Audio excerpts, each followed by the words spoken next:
Welcome back to Roosters Radio. And well, ladies and gentlemen, we have a very, very special guest.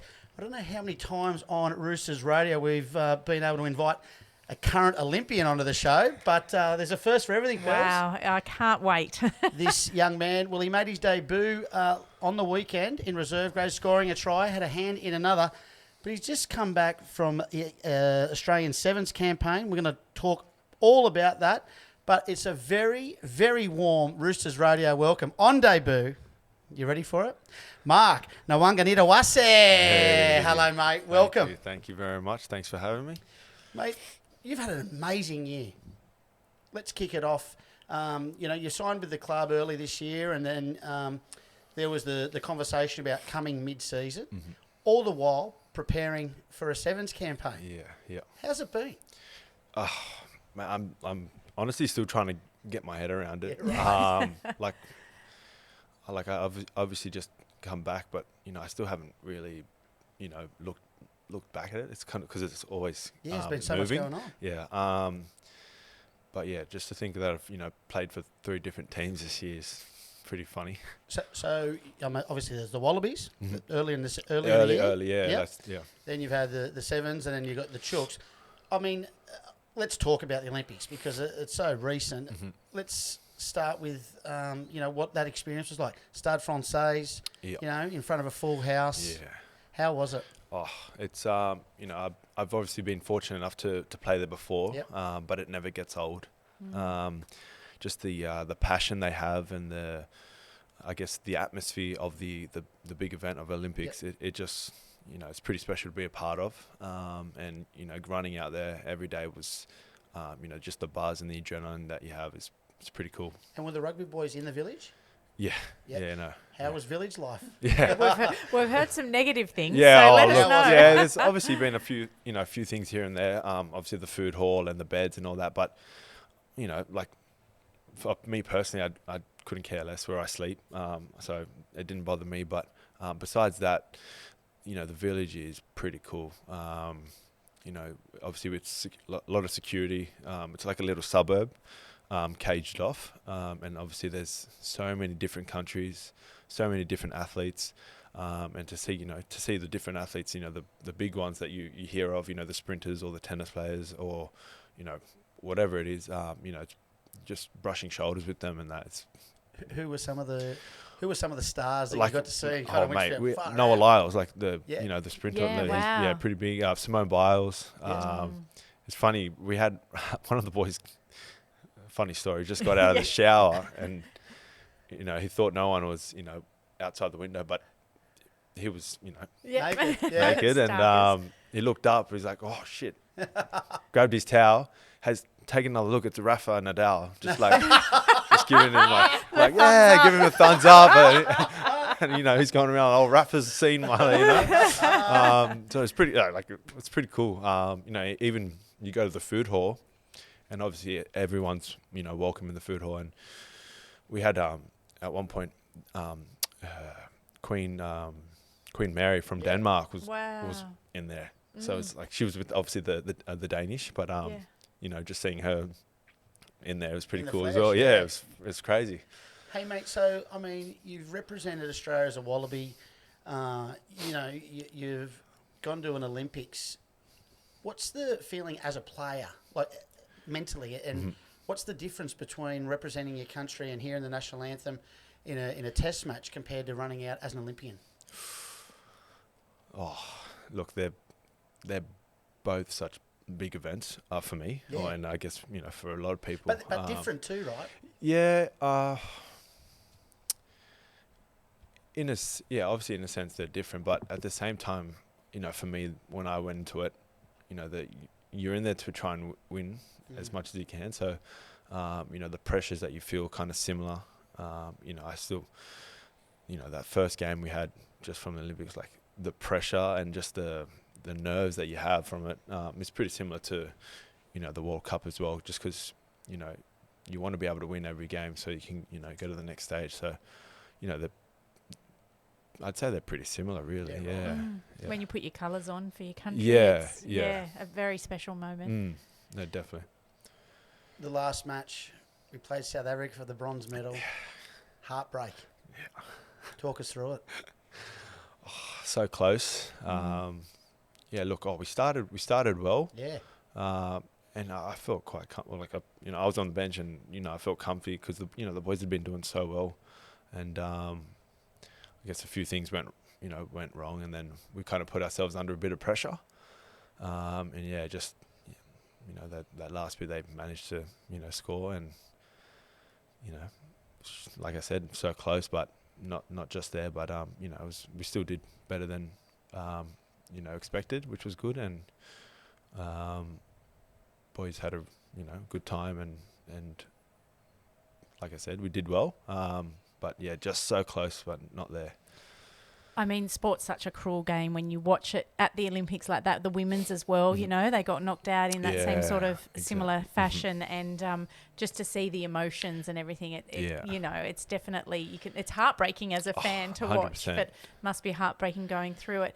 What about the obviously not celebrations, but afterwards, did you go out and let your hair down? Or they're called celebrations. They are. Yeah, look. I mean, with no secrets, but did you have a good time? Yeah, always. Paris is a lovely city, and yeah, it was. We trained. There was a few weeks of hard training and a lot of preparation. So, we enjoyed the festivities after as well. Good on you. So you jump on the plane, mate, and you end up in the red, white, and blue. Yeah. Like the transition, it was really quick. Yeah. How's it been for you? Yeah. No, it's been really good. I'm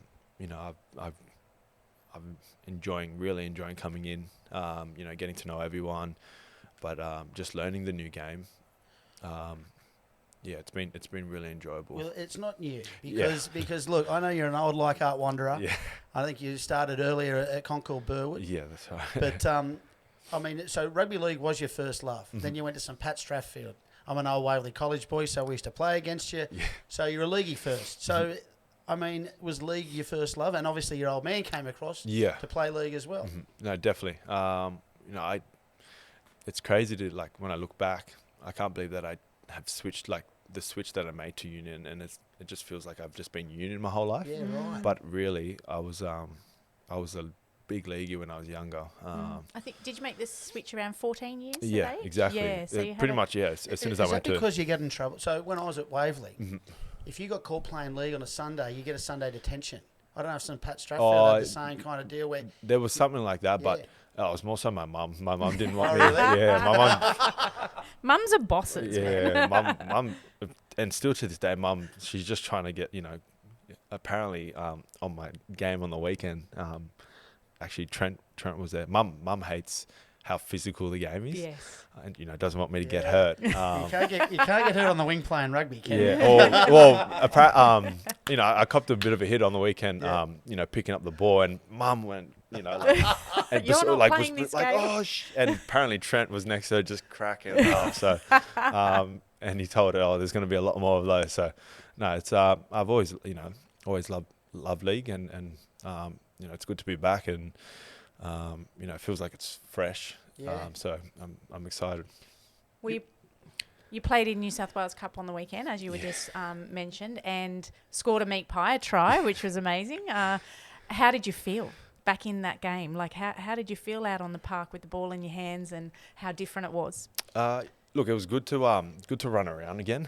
I've been training obviously the past 2 weeks, but it feels good to just to get the feel for it, rather than just training and you're just learning and going slow. So and also the boys that I have in the team, Robert Toy, my centre, just made me look good every day, all days, setting me up, which was good. But it was it's very different, very different sport. Yeah, look, it was enjoyable. Glad to get my first, few carries out of the way, and I was stoked to get a try as well. Yeah. So I think another difference too, running out in front of a full house at Stade Francais compared to 200 at Wentworth Park. Yeah, look. And you can probably hear your mum yelling from the side. Right?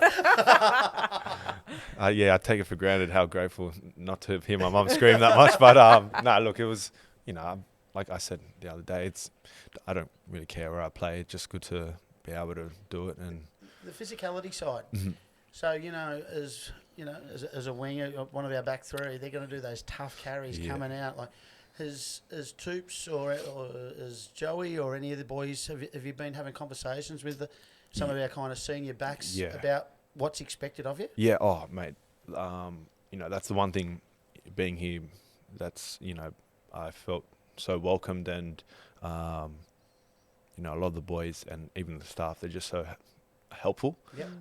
Especially the older boys. But yeah, like obviously yardage carries I knew coming was going to be a big thing, and just getting some little tips off them just to help me out. And I've still got a long way to go and learn a few more. But it's been good so far. So yeah.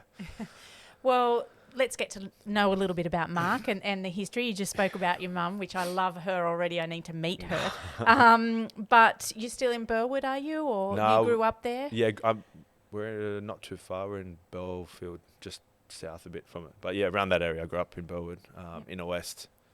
So yeah, we're around there at the moment. Not too far to get to training, which is great. Yeah, it's a massive Were you a Tigers fan growing up? I was, yeah. Just obviously, Dad used to play, I had the ties there. But I eventually changed to Roosters. Oh, really? Yeah, one of my best mates. They've been members for 30-something years. His family, and I used to jump with them. And for the members to go to the gym. No, I used to just to come watch come to games. So I've been in the members thing, and just seeing all the players, and it's crazy to think last year I was at the games, and a couple months later I'm signing with them, and I'm just like, wait, what's happening? Well, let's touch on that because I believe it was in December 2023 you signed. Yeah. And you just said it's crazy to think about that. How did it come around? Yeah. Well, obviously, actually, how did it come around? I actually met with Trent quite early on in the year. It came up. I don't even know how it came up. I just remember there was a bit of interest, and I could not as well, because obviously Roosters, such a great club, and all the things they're doing here is, and the success that they have had. I couldn't turn it down, so I wanted to jump in there, and I met Trent, had a little conversation, and that's all it was for 6 months. I had gone back to union, done my union things, and it wasn't until after the World Cup that I guess things started to heat up a little bit, because I was coming off contract, and then just met up with Trent a couple of times, obviously Nick as well, and a couple other of the board members, and started to get some information about the game and the club, and started to get a bit more comfortable with it, and then eventually thought it was a great idea, so signed on the dotted lines, and here I am. Huge call, because we know obviously Bledisloe Cup, Yeah. World Cups, Lions tours, Mm-hmm. a lot to weigh up. Yeah. So you must have some pretty sleepless nights there. Yeah. Oh, mate, it was a big 2 months of tossing and turning, or thinking of what I needed to do, and I had to make some calls for myself with those decisions.